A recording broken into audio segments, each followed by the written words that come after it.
there's something different going on with the legacy media, Mm-hmm. where the head of the FCC is what sort of weaponized the government to go after the media's rights, whether it's going after Jimmy Kimmel or doing something very strange with ABC's television licenses for all of their O&Os.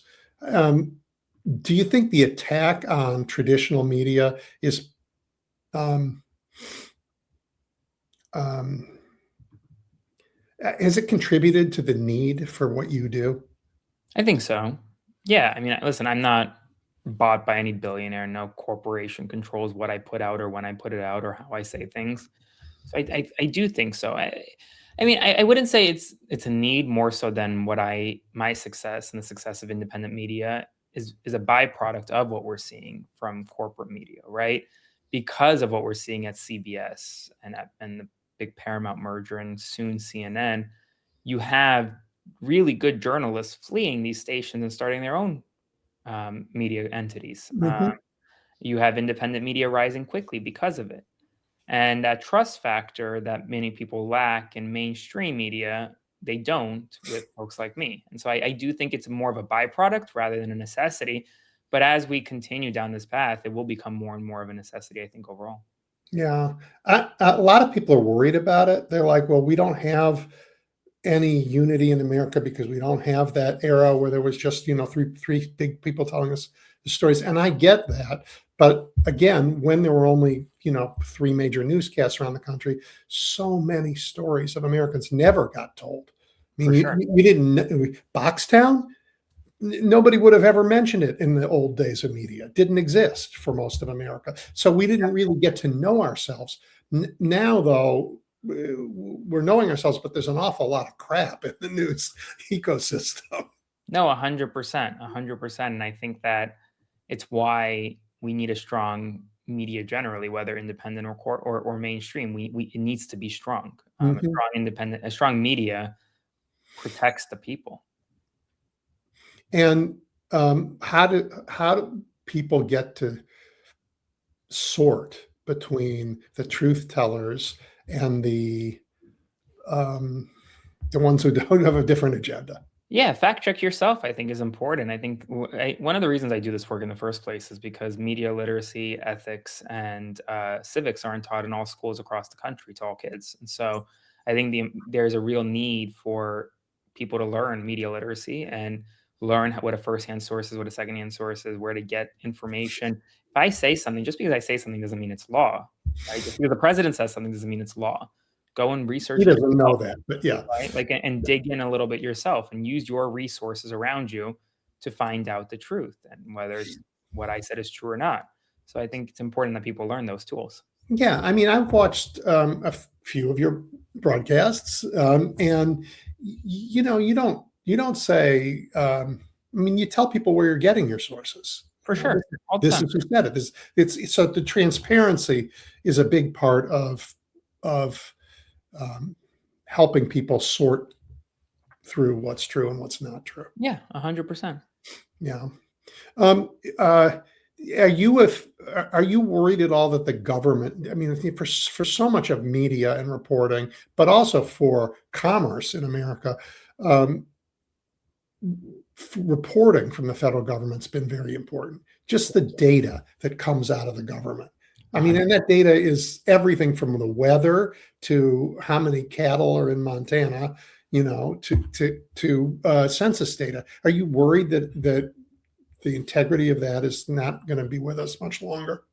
I think the integrity is already gone in a Mm. lot of respects. I mean, I think that, and it's not because the data that's being put out is false. It's because the people don't trust the data, right? I think it's hard to trust the government putting out statistics regarding the labor market when we saw the president fire the person responsible for putting out labor statistics because he didn't like her or he didn't like the numbers she was putting out. Yeah.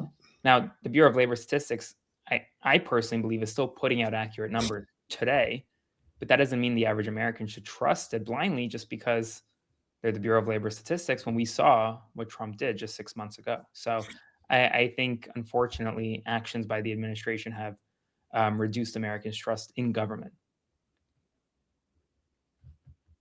I think at every level. I mean, I think trust in state governments, trust in city governments, all of that is eroded because of what's going on in Washington. 100%. But I also will say this. I mean, I think if you polled Americans back as long as polling existed and asked them, do you trust your government? An overwhelming majority is going to say no. It doesn't No. matter who's the president, right? Like, the lack of trust in government isn't new. It's just been exacerbated by this administration.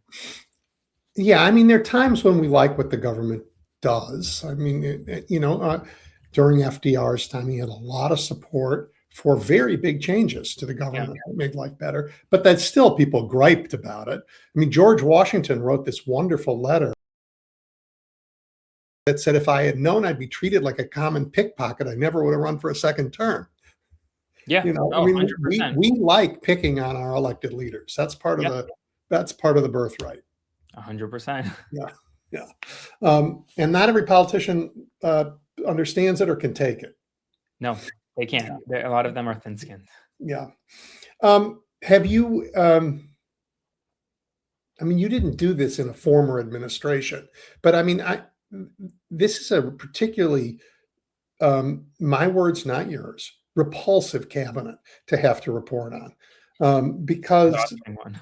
exhausting, right? And they're just, you have to, the reporting is complicated and you do it because what they say and what reality is are not always, and a lot of reporters just report what people say, but Yeah. that doesn't help now, No, it doesn't help being a mouthpiece of the administration. It really doesn't. right? But that's a lot of what news is. I think if they say it, it's I mean, news. here's the thing. If you look at Twitter these days, you'll see about 30 reporters on a weekly basis saying, quote, I just spoke to the president. Here's what the president said.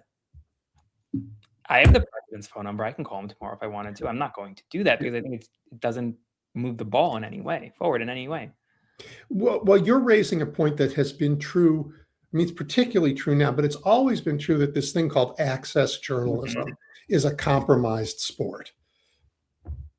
100%. It has Yeah, been for a long time. always Yes, has it been. definitely is these Yeah. days. Yeah. I mean, if you got to just go have lunch every day with Mitch McConnell in order to report on what the Republicans are doing, Yeah, you're not going to be a fair reporter. 100%. Yeah. That's why we got into the war in Iraq from reporting at the New York Times that was wrong for years because of that. Yeah. But I'm guessing that because you're doing so well, you're getting pitches. All the time. Oh, Aaron, cover this, or so they want to drag you into that world. How do you say no, maintain the independence that's been so important for your brand, for the trust you built? Just by saying no. I mean, it's really that simple. I Yeah.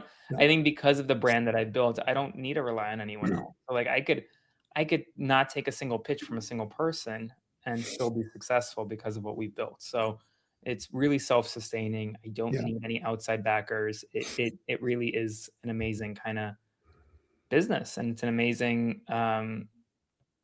feat of independent media, I think.